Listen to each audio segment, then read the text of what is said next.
tapos na. Okay na ako. Nagawa ko na yung pinaka-ultimatum na pwede kong gawin. Na pag nagawa ko ito, talagang maghahari na ako. Kaya hindi pa ho maghahari si Satanas sa daigdigan at di pa po nagpapamicrochip ang mga tao. Kailangan ma-microchip, saka po siya uupo bilang hari. Kasi tapos na. Andun na yung mga slave Kaya hindi pa po may pakilala si Antichrist sapagkat wala pang sasamba sa kanya. Gusto ni Satanas, pag sumamba sa kanya, lahat sasamba. Katulad ng panahon ni Hitler. Si Hitler, pag itinaas niya na yung kamay niya at sinabi niya, "Hike!" Ayun na yun. Ang mga tao ngayon ay nagre-responde ng katulad doon at magbabow down sa kanya. Ganito ang gusto po ni Satanas, magbow down lahat sa kanya. Pero hindi po ako. Hindi po ang pamilya ko, mga anak ko, at hindi po kayo.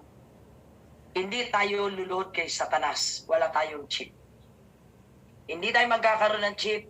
Tinanggihan natin ang bakuna dahil kay Kristo. At tatanggihan din natin ang microchip dahil kay Kristo. Kaya mga kapatid, dalawa lang po ang tao.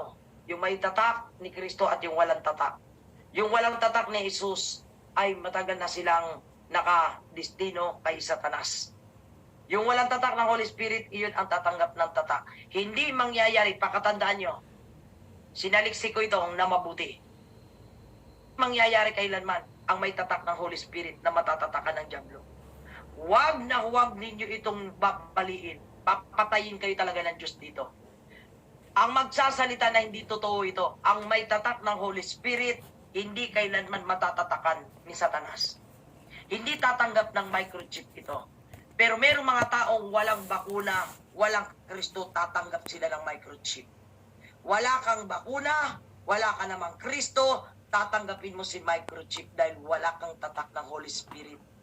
Kaya kung meron kang Espiritu Santo kung bakit hindi ka nagpapakuna dahil sa Diyos, hindi ka rin magpapavaksin nitong microchip po na ito. Kaya po, talagang totoo ang tao ngayon sa huling panahon, yung totoo talaga. Mawawala talaga yung pagiging hypocrite mo. Yung totoo, yung tao naman na akala mo totoo pero hipokrito pala, talagang lilitaw, talagang hypocrite ka. Hindi na po uubra sa panahong ito ang pagkukunwari. Pakatandaan niyo po yan.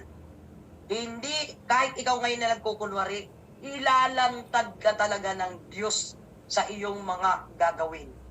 At ang totoo naman, kahit na napakatagal ang panahon hindi pininiwala ang totoo, kapatid, lalabas at lalabas talagang ikaw na lang ang magniningning sa panahon ito. Dahil lahat, karamihan ng tao ngayon nasa kadiliman. Kaya magmasid kayo. Makikita sa inyo ng Diyos kung sino ang totoo. Ang mga gawa ang magpapatunay na totoo ka sa Diyos at hindi ka totoo. Hindi na po ngayon sa salita na babatay. Puputulin ng Diyos ang lingwahe ng tao dahil ginamit ito para ma-deceive ang tao sa magagaling na pagsasalita. Pero ang gawa, nagpapatunay na walang Diyos. Kaya ilalantad ng Diyos ngayon ang mga dakilang mga ngaral sa iba't ibang relihiyon na sila pala ay alipin ni Satanas dahil sila mismo ang tatanggap ng agenda ng demonyo at sasamaan sila ng kanilang mga kampon at mga miyembro. Kaya makikita sa huling panahon, sa tagal ng napakagagaling yung magturo, sa tagal ng panahon na nakatayo kayo ng mga dakila kayo sa mga kapangyarihang pinakita ninyo. Pero ang inyong mga gawa nakita ng Diyos sa pasimula pa na hindi kayo totoo sa Kanya. Kaya yung iaalok ni Satanas, no way na tatanggihan ninyo. Walang dahilan para tanggihan ninyo ito. Ang tatanggi sa microchip ay dahil alam niya na hindi na siya masisave dito. Pero ang tatanggap nito, kahit na sino ka pang Bible scholar, kahit na sino ka pang napakagaling mong tao, napakatalinong tao, dahil wala kang Kristo, kaya mo ito tinanggap. That is my final word sa end times. Diyan lang ako lagi magtatapos sa salitang iyan.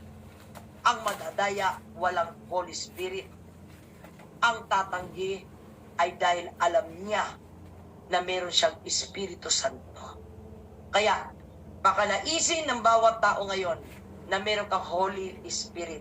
Hindi sapat na kilala mo ang Diyos hindi sapat na may alam ka sa Biblia at lalong hindi sapat na marunong kang magturo.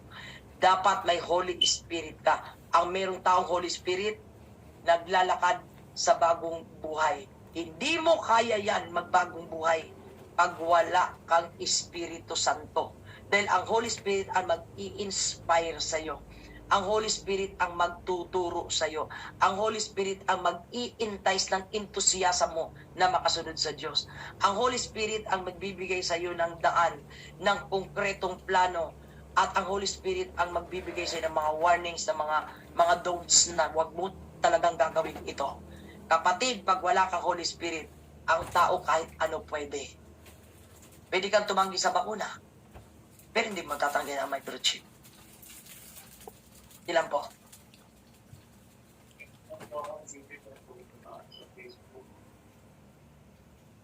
May sinend ka sa akin? Okay. Sige po, Sister Bing. Checkin ko yung sinend ni Brother Mickey.